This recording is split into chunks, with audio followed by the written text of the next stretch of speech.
Cité des trains, Mulhouse, que j'appellerais l'allée des machines à vapeur. Regardez bien, 1844, la Budicone, une machine anglaise, la première machine à vapeur en service commercial sur la ligne Paris-Rouen, puissance 400 chevaux, charge remorquée quelques dizaines de tonnes. De l'autre côté de l'allée, un siècle plus tard, regardez, l'apothéose de la vapeur avec cette Pacific Chaplon 231, couleur chocolat. C'est celle du Nord, c'est la couleur emblématique du réseau Nord.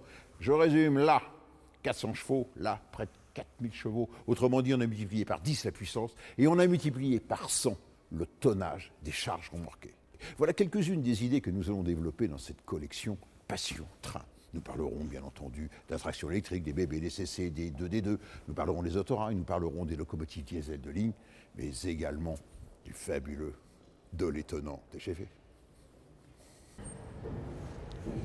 Ce que vous voyez là, c'est peut-être la plus belle, la plus élégante, la plus aboutie des machines à vapeur de la SNCF, la 232U, que vous voyez ici en fonctionnement à la Cité des Trains à Mulhouse. Dans ce DVD, 2 films et 4 bonus. Premier film, l'apothéose de la vapeur, autrement dit la 231D. Le deuxième film, 100 ans de retard. Allez, c'est un conte, une légende, c'est l'histoire d'un voyageur qui s'est endormi et qui revient 100 ans en arrière avec non pas une Pacific, mais avec la Crompton. 4 bonus. Premier bonus, la construction d'une machine à vapeur, la 141P, la bonne à tout faire de la SNCF. Le deuxième bonus, comment ça marche? Autrement dit, comment fonctionne une machine à vapeur. Et ici, à la Cité des Trains, vous verrez en coupe une 232. Troisième bonus, la raison du diesel. Autrement dit, comment on est passé de la traction à vapeur à la traction diesel. Et enfin, un homme, un métier, à tout seigneur, tout honneur, les roulants, le couple inséparable, mécanicien et chauffeur.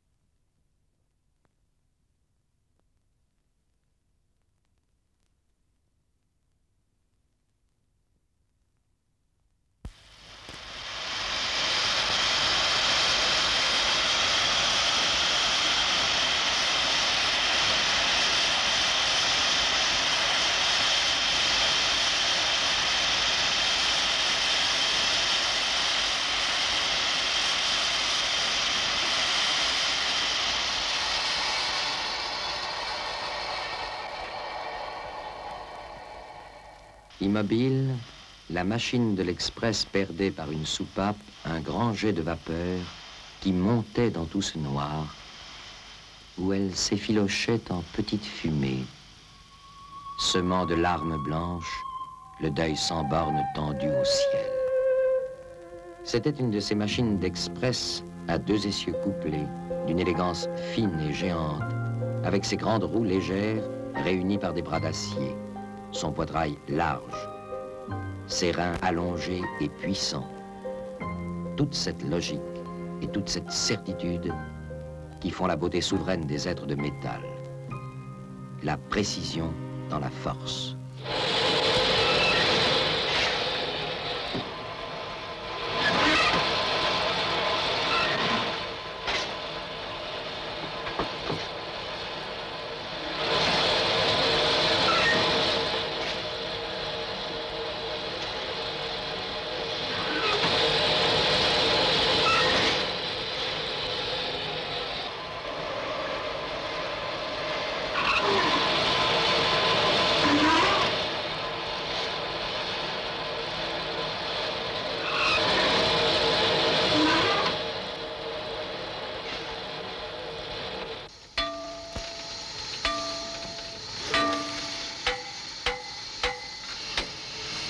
Jacques tournait autour d'elle, l'inspectant dans chacune de ses pièces, tâchant de découvrir pourquoi, le matin, elle lui avait mangé plus de graisse que de coutume. Et il ne trouvait rien. Elle était luisante et propre, d'une de ces propretés gaies qui annoncent les bons soins tendres d'un mécanicien.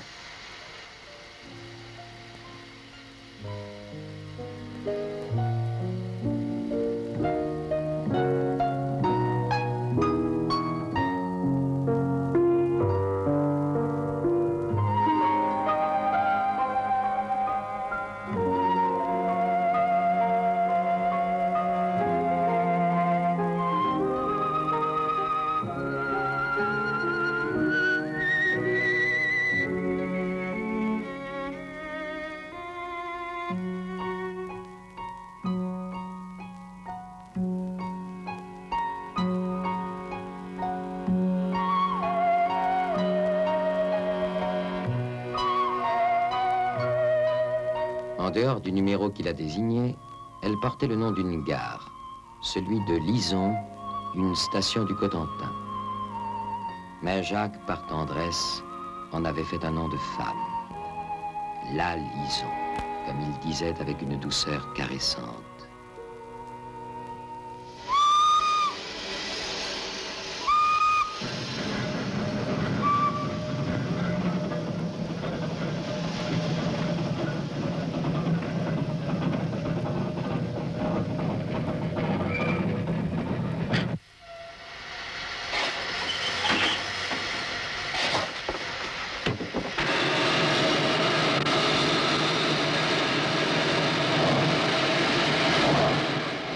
Et c'était vrai. Il l'aimait d'amour, sa machine, depuis 4 ans qu'il la conduisait. Il en avait mené d'autres, des dociles et des rétives, des courageuses et des fainéantes. Il n'ignorait point que chacune avait son caractère, que beaucoup ne valaient pas grand-chose, comme on dit des femmes de chair et d'os. De sorte que s'il l'aimait, celle-là, c'était en vérité qu'elle avait des qualités rares de brave femme. Elle était douce, obéissante, facile au démarrage, une marche régulière et continue grâce à sa bonne vaporisation. On prétendait bien que si elle démarrait avec tant d'aisance, cela provenait de l'excellent bandage des roues et surtout du réglage parfait des tiroirs. De même que si elle vaporisait beaucoup avec peu de combustible, on mettait cela sur le compte de la qualité du cuivre des tubes et de la disposition heureuse de la chaudière. Mais lui savait qu'il y avait autre chose. Car d'autres machines, identiquement construites, montées avec le même soin, ne montraient aucune de ces qualités. Il y avait l'art, le mystère de la fabrication. Ce quelque chose que le hasard du martelage ajoute au métal, que le tour de main de l'ouvrier monteur donne aux pièces. La personnalité de la machine, la vie.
À peine, de temps à autre, jetait-il un coup d'œil sur le manomètre, tournant le petit volant de l'injecteur dès que la pression atteignait 10 kg. Et c'était sur la voie toujours, en avant, que revenait son regard, tout à la surveillance des moindres particularités, dans une attention telle qu'il ne voyait rien d'autre, qu'il ne sentait même pas le vent souffler en tempête.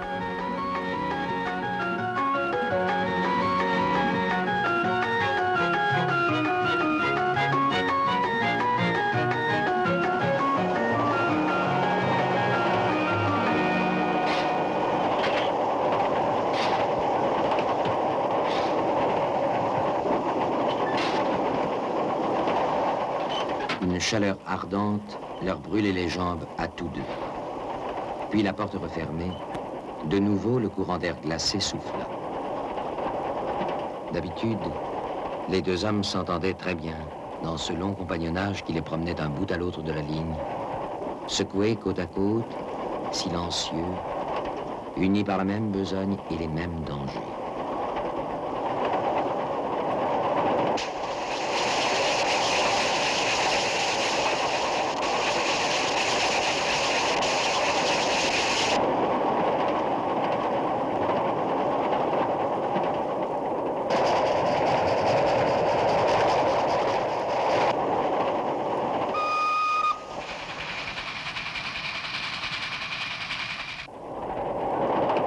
Rapidement, l'aiguille du manomètre était remontée à 10 atmosphères. La lison donnait toute la force dont elle était capable. Même un instant, voyant le niveau d'eau baisser, le mécanicien dut faire mouvoir le petit volant de l'injecteur, bien que cela diminuât la pression. La machine ronflait, crachait, comme une bête qu'on surmène avec des sursauts, des coups de rein, où l'on aurait cru entendre craquer ses membres.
La nuit tombait.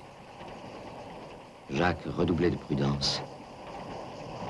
Il avait rarement senti la lison si obéissante. Il la possédait, la chevauchait à sa guise, avec l'absolue volonté du maître. Sans cesse, des trains filaient dans l'ombre croissante parmi l'inextricable la sidérale. De toutes parts, un à un, apparaissaient des feux, rouges, verts, jaunes, blancs. C'était une confusion à cette heure trouble de l'entre-chien et loup.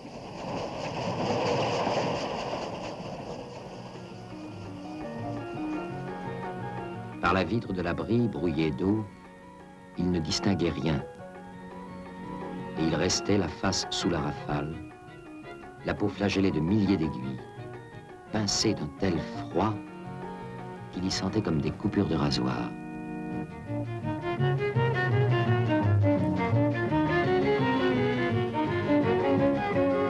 Et il semblait que tout allait se briser. Et tout passait, se frôlait, se dégageait. Du même mouvement doux et rampant, vague au fond du crépuscule.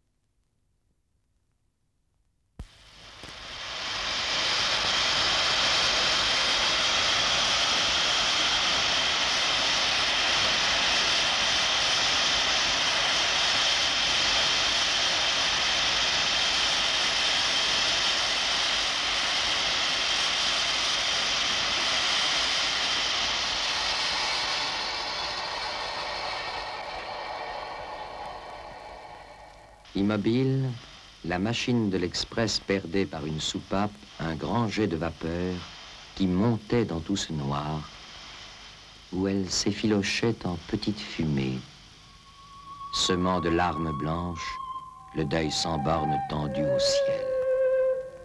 C'était une de ces machines d'express à 2 essieux couplés, d'une élégance fine et géante, avec ses grandes roues légères réunies par des bras d'acier, son poitrail large, ses reins allongés et puissants. Toute cette logique et toute cette certitude qui font la beauté souveraine des êtres de métal. La précision dans la force.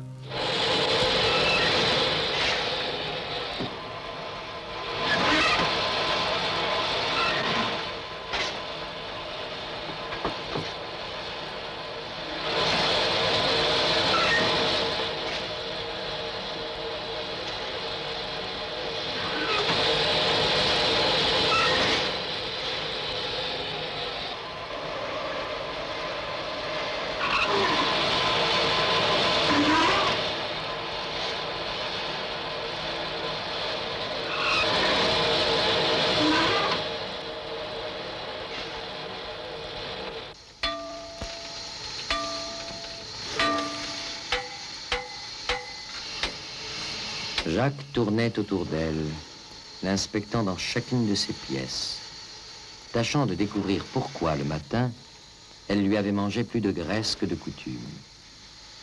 Et il ne trouvait rien.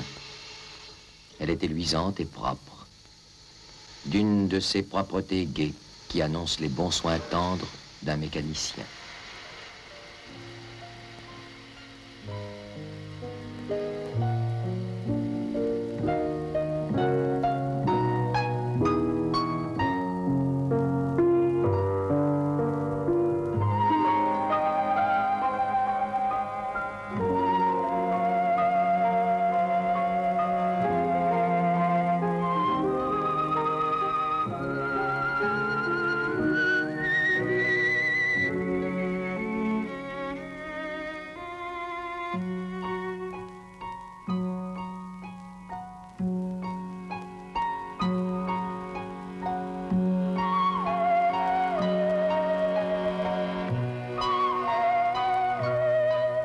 En dehors du numéro qui la désignait, elle portait le nom d'une gare, celui de Lison, une station du Cotentin.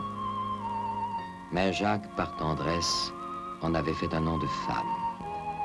La Lison, comme il disait avec une douceur caressante.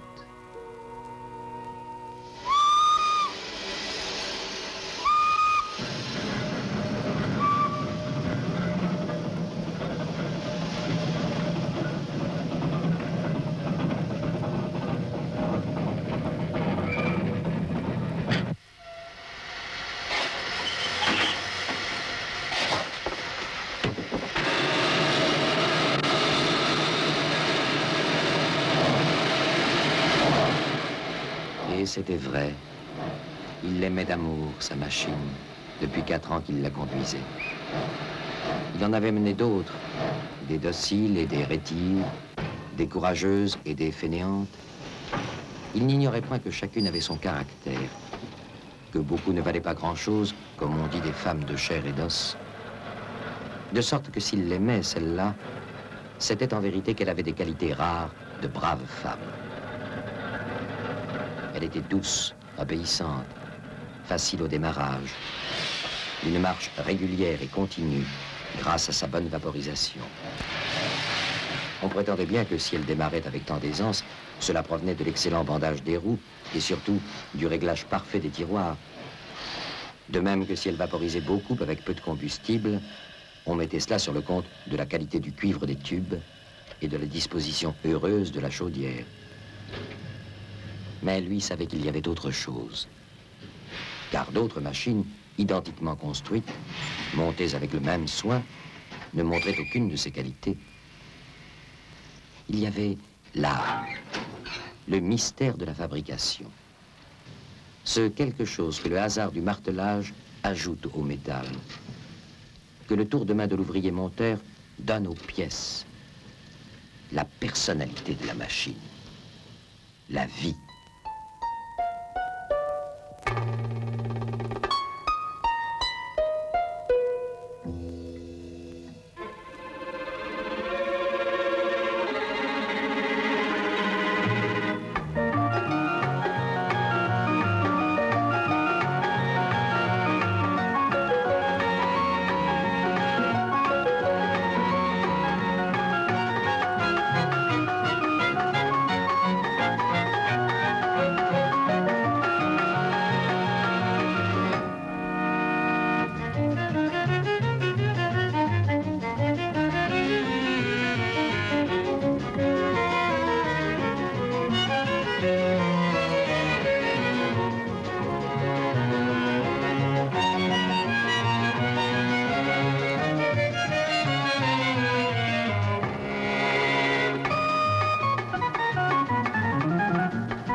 À peine, de temps à autre, jetait-il un coup d'œil sur le manomètre, tournant le petit volant de l'injecteur dès que la pression atteignait 10 kg.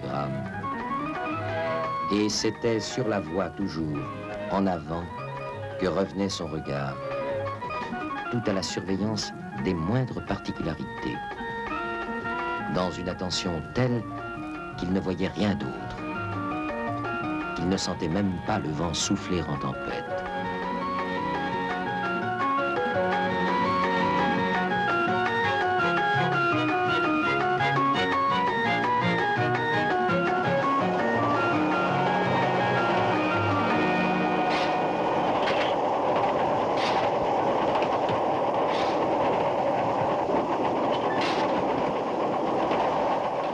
Une chaleur ardente leur brûlait les jambes à tous deux.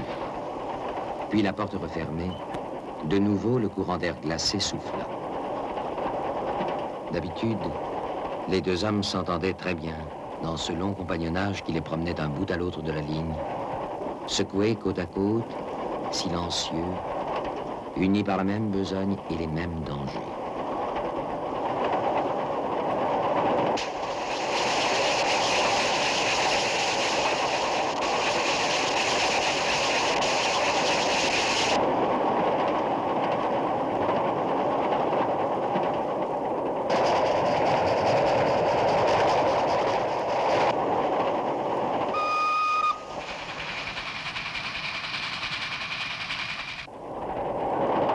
Rapidement, l'aiguille du manomètre était remontée à 10 atmosphères. La lison donnait toute la force dont elle était capable. Même un instant, voyant le niveau d'eau baisser, le mécanicien dut faire mouvoir le petit volant de l'injecteur, bien que cela diminuât la pression. La machine ronflait, crachait, comme une bête qu'on surmène avec des sursauts, des coups de rein, où l'on aurait cru entendre craquer ses membres.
La nuit tombait. Jacques redoublait de prudence. Il avait rarement senti la Lison si obéissante. Il la possédait, la chevauchait à sa guise, avec l'absolue volonté du maître. Sans cesse, des trains filaient dans l'ombre croissante parmi l'inextricable la sidérale. De toutes parts, un à un, apparaissaient des feux, rouges, verts, jaunes, blancs. C'était une confusion à cette heure trouble de l'entre-chien et loup.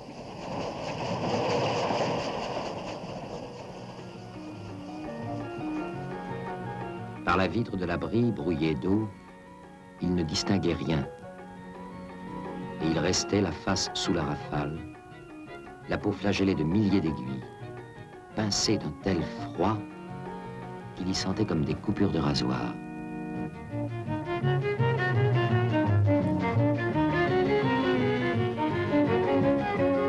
Et il semblait que tout allait se briser. Et tout passait, se frôlait, se dégageait. Du même mouvement doux et rampant, vague, au fond du crépuscule.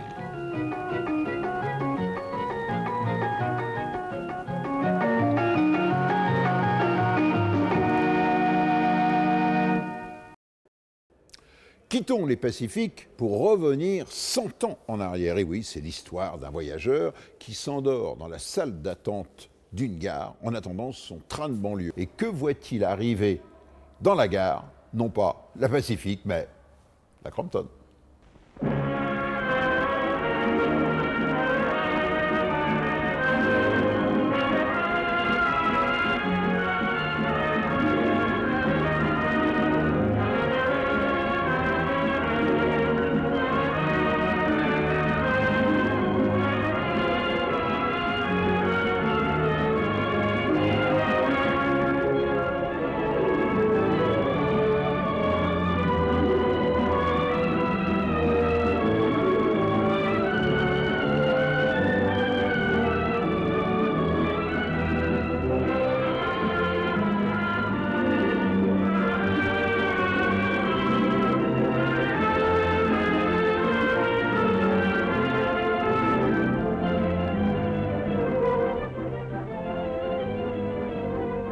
Étant terriblement en retard, lancé tel un zèbre voulant définitivement assurer la réputation de sa race, je me précipitais vers la gare avec toute l'énergie du désespoir.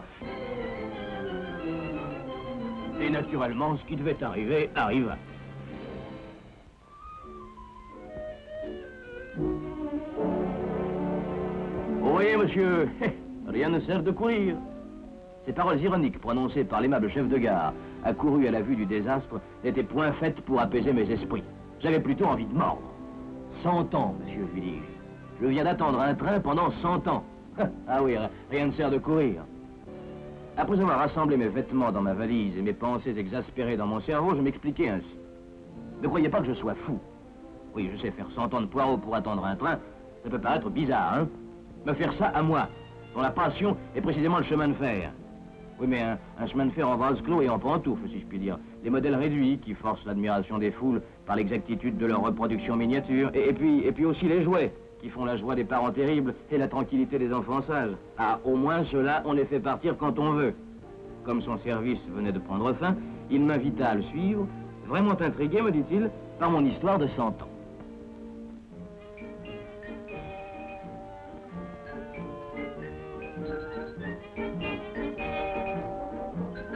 Installé dans le bureau de mon hôte, je continuais en disant que l'histoire que j'allais lui conter sur mon extraordinaire aventure, dont il avait pu apprécier le triste final, n'avait été qu'une suite de situations abracadabrantes, bourrées d'anachronismes, empreints de la plus haute fantaisie. Du vrai cinéma, mais du cinéma autant du muet. Un rêve, quoi. Voilà. Ayant bouclé ma valise, j'étais en avance.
pris fin à mon aventure, dont vous connaissez la suite malheureuse. Mais emporté par mon élan, c'est le cas de le dire, je voulais ajouter quelques commentaires lorsque mon auditeur m'invita vivement à passer sur le quai si je ne voulais pas renouveler mon exploit de tout à l'heure.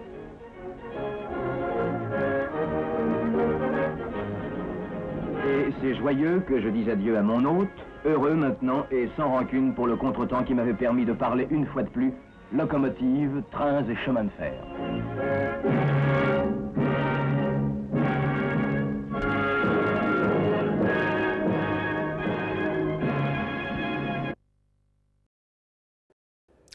Quittons les Pacifiques pour revenir 100 ans en arrière. Et oui, c'est l'histoire d'un voyageur qui s'endort dans la salle d'attente d'une gare en attendant son train de banlieue. Et que voit-il arriver dans la gare? Non pas la Pacifique, mais la Crompton.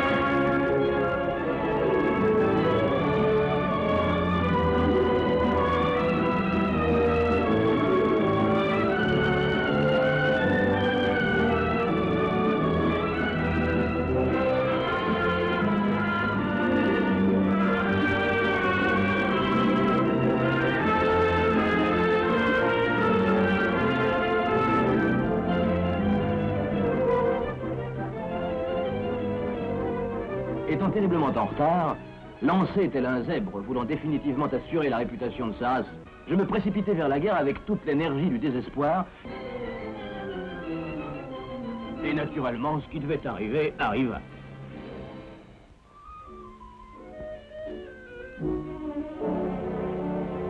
Vous voyez, monsieur, rien ne sert de courir. Ces paroles ironiques prononcées par l'aimable chef de gare, accouru à la vue du désastre, n'étaient point faites pour apaiser mes esprits. J'avais plutôt envie de mordre. 100 ans, monsieur, lui dis-je. Je viens d'attendre un train pendant 100 ans. Ah oui, rien ne sert de courir. Après avoir rassemblé mes vêtements dans ma valise et mes pensées exaspérées dans mon cerveau, je m'expliquais ainsi.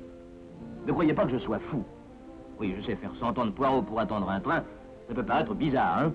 Me faire ça à moi, dont la passion est précisément le chemin de fer. Oui, mais un chemin de fer en vase clos et en pantoufle, si je puis dire. Des modèles réduits qui forcent l'admiration des foules par l'exactitude de leur reproduction miniature. Et puis aussi les jouets, qui font la joie des parents terribles et la tranquillité des enfants sages. Ah, au moins ceux-là, on les fait partir quand on veut.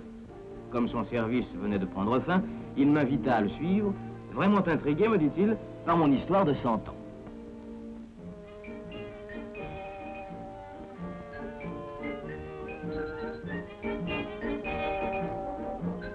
Installé dans le bureau de mon hôte, je continuais en disant que l'histoire que j'allais lui conter sur mon extraordinaire aventure, dont il avait pu apprécier le triste final, n'avait été qu'une suite de situations abracadabrantes, bourrées d'anachronismes, empreints de la plus haute fantaisie. Du vrai cinéma, mais du cinéma au temps du muet. Un rêve, quoi. Voilà. Ayant bouclé ma valise, j'étais en avance.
pris fin mon aventure, dont vous connaissez la suite malheureuse. Mais emporté par mon élan, c'est le cas de le dire, je voulais ajouter quelques commentaires lorsque mon auditeur m'invita vivement à passer sur le quai si je ne voulais pas renouveler mon exploit de tout à l'heure.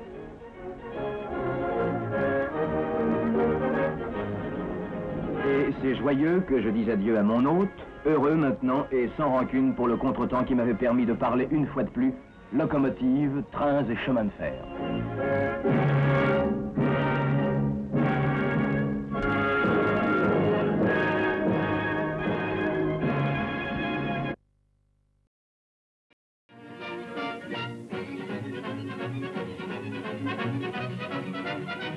Pour chaque locomotive, 7000 pièces différentes seront ébauchées par la fonderie et la forge, puis usinées et assemblées.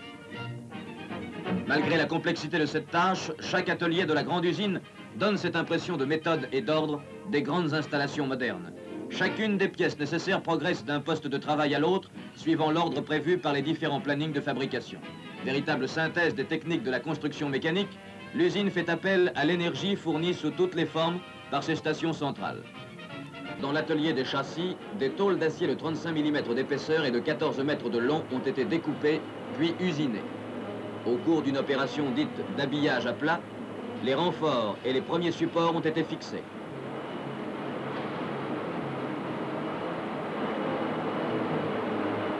Deux des grandes tôles formeront les longerons du châssis.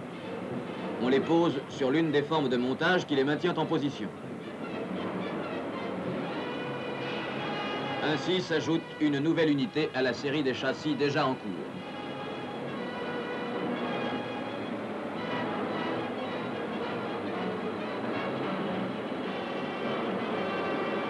Des entretoisements provisoires maintiennent les deux longerons parallèles et verticaux. Ils seront remplacés par les entretoisements définitifs en acier moulé de forme plus complexe, mais d'une solidité à toute épreuve, qui sont en usinage sur les alaiseuses fraiseuses d'un atelier voisin. Cette pièce de plus d'une tonne formera le caisson d'attelage arrière de la locomotive. Plus importante, les entretoises intermédiaires sont descendues entre les portées préparées des faces intérieures des longerons. Les codes d'usinage permettent de les monter sans retouche. Tous les modes d'assemblage sont mis à contribution pour réunir en une poutre caissonnée rigide les éléments du châssis.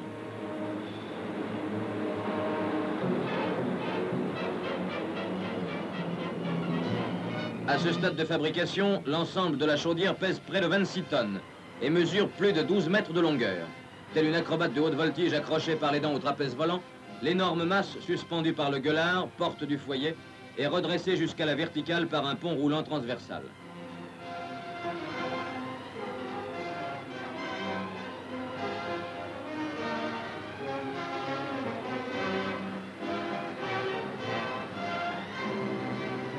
La chaudière est transportée au-dessus du long bras vertical d'acier de la presse hydraulique riveuse. Malgré ses 7 mètres de long, nécessaires pour atteindre les rivets les plus éloignés, le bras doit résister sans fléchir aux 90 tonnes d'effort de la presse.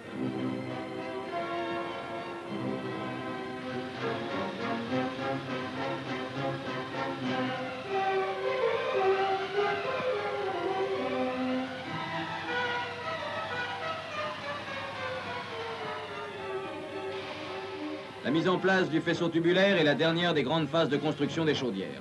Les parois du foyer ne suffiraient pas au passage des 14 millions de calories libérées pendant une heure. 155 tubes traversant la masse d'eau ajoutent 186 mètres carrés de chauffe aux 16 mètres carrés du foyer, permettant d'utiliser jusqu'à 80% des calories.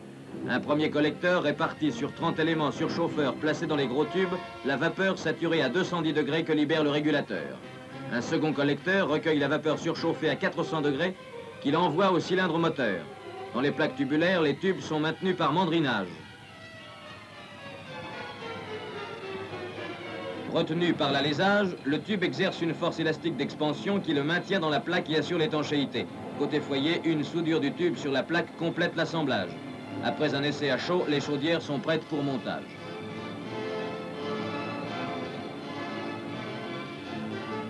Dans l'atelier des châssis, les dernières opérations de montage ont été terminées en temps voulu. Tôles de tablier, réservoirs de frein, pièces d'attelage et tampons ont complété le châssis. Par manœuvre simultanée, 2 ponts roulants dirigent le châssis vers la porte de l'atelier.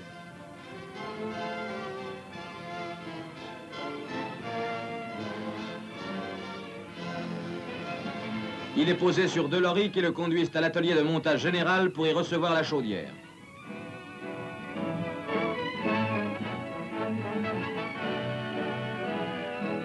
Presque simultanément, la chaudière, elle aussi sur 2 lorries, fait son entrée dans le hall.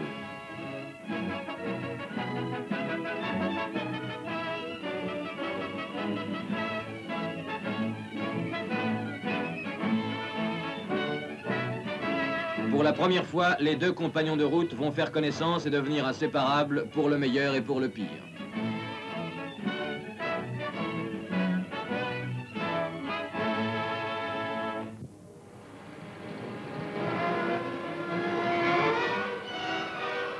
De cette union des 2 plus importants ensembles, une nouvelle locomotive de la série est née. Les matelas d'amiante calorifuge déjà posés sont recouverts par les tôles d'enveloppage fixées aux armatures de la chaudière.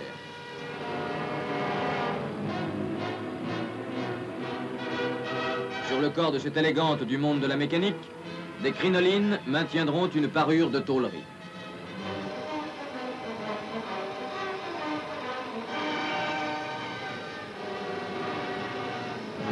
Mais cette élégante appartient à un monde moderne et pratique, où a disparu la classique pelle du chauffeur, que remplace le chargeur automatique en cours d'installation.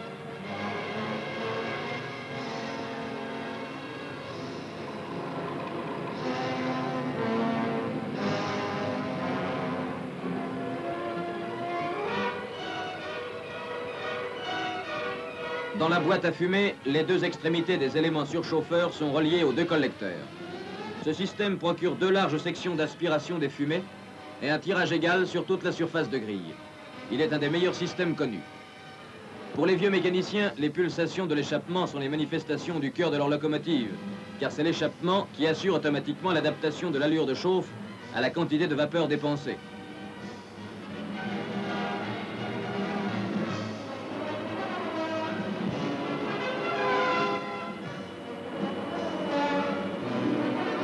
À l'autre extrémité de la locomotive, une équipe d'ouvriers procède au montage des appareils de conduite et de contrôle disposés sur la plaque arrière de chaudière. L'abri destiné à la protection de l'équipage vient compléter une silhouette bien classique de locomotive.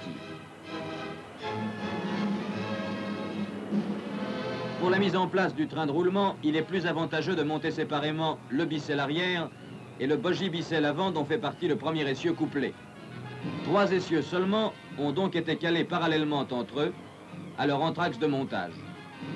La souplesse et la précision de manœuvre des 2 treuils Léonard du pont roulant permettent de descendre sans incident la locomotive sur les essieux.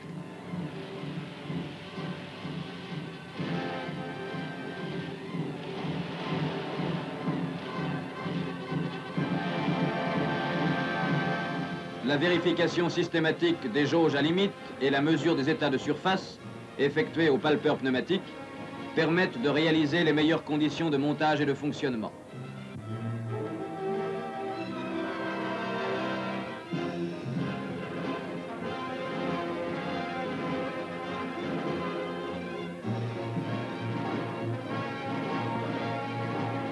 La mise en place des bielles motrices et d'accouplement et celle des embielages de distribution sont aisément réalisées.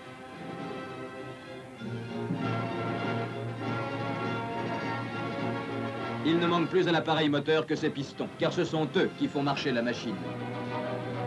Une fourrure provisoire maintient les segments élastiques du piston pour son entrée dans le cylindre.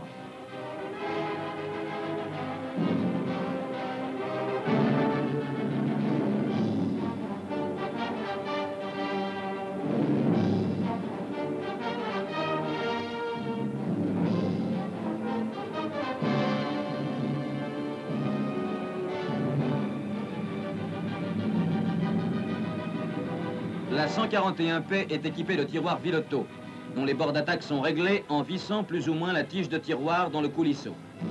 Une étude approfondie a permis d'obtenir les meilleurs diagrammes de puissance en reliant cinématiquement les tiroirs basse pression au mécanisme du cylindre voisin à haute pression. Une seule distribution Walschertz, installée à l'extérieur des embielages moteurs, peut ainsi commander simultanément les tiroirs des 2 étapes de pression.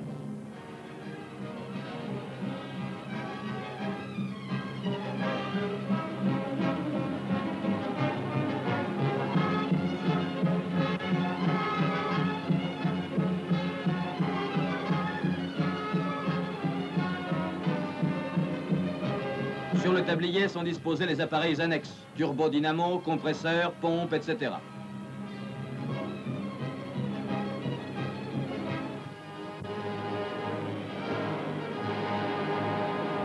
Le bogie Bissell est prêt pour le montage. Suspendu à chaque extrémité au crochet d'un pont roulant, notre locomotive, qui déjà approche des 100 tonnes, va docilement se poser sur la crapaudine centrale du bogie.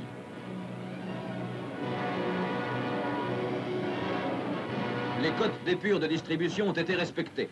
Il faut néanmoins procéder au réglage de la distribution, actionnée tout entière par la bielle de commande de coulisses, qui, pendant la marche, lui donnera son mouvement pendulaire.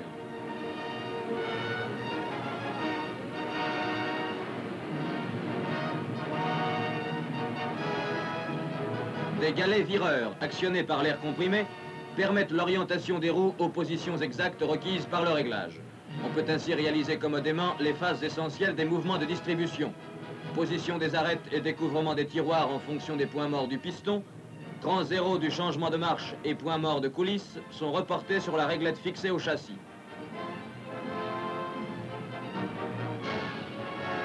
Ces différents points sont ceux qu'a déterminé l'épure de distribution.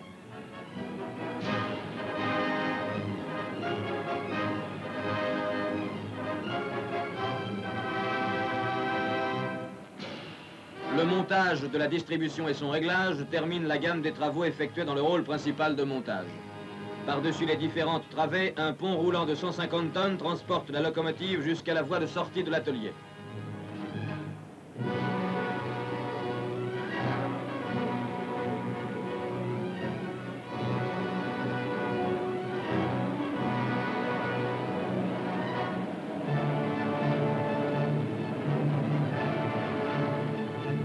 Notre 141P est alors remorqué jusqu'à l'atelier de finition, où les peintres préparent d'abord les surfaces par un enduit égalisé au couteau.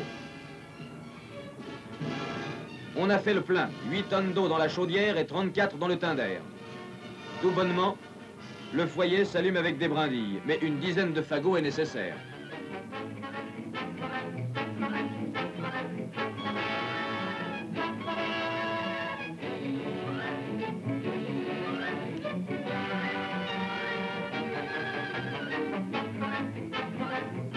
Lorsque la pression est suffisante, le moteur à vapeur placé dans le teint d'air actionne le chargeur mécanique.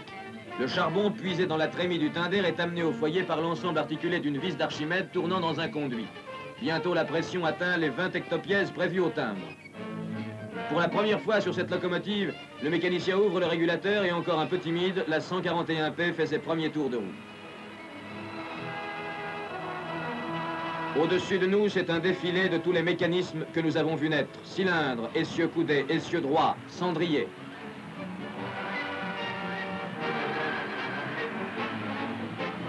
Avec assurance, les mouvements s'accélèrent. Le tachymètre monte, 30 km à l'heure, puis 40. La 141P goûte le grand air des espaces champêtres. Ce parcours d'essai est une fête.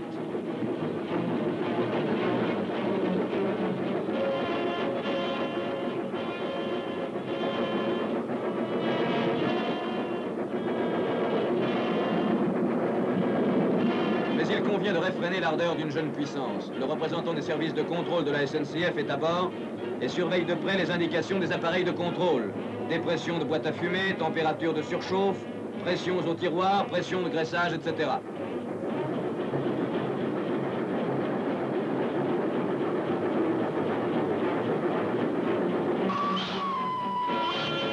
Bientôt paraît la première gare. La première de toutes celles que notre jeune locomotive traversera au cours de sa carrière. Petite gare coquette, elle a su prendre un air de fête pour ce premier accueil. Le printemps, le soleil sont de la partie. Docile, la machine a ralenti et stoppé. Le signal du départ est donné. Détendant doucement ses muscles d'acier, elle s'apprête avec un calme tranquille à répondre à l'appel du rail. Un coup de sifflet joyeux et quittant sa maison natale pour toujours, la nouvelle locomotive, indifférente à la peine des hommes qui l'ont conçue, s'en va. Avec aisance à la fois puissante et rapide, capable d'assurer la traction des trains de marchandises accélérés comme celle des express les plus lourds, elle a trouvé son élément. Moyen indispensable de l'outillage et de la prospérité économique du pays, elle témoigne aussi de la vitalité de notre industrie mécanique et de l'amour du travail bien fait des travailleurs de France. Ainsi se termine la belle histoire, la naissance d'une locomotive.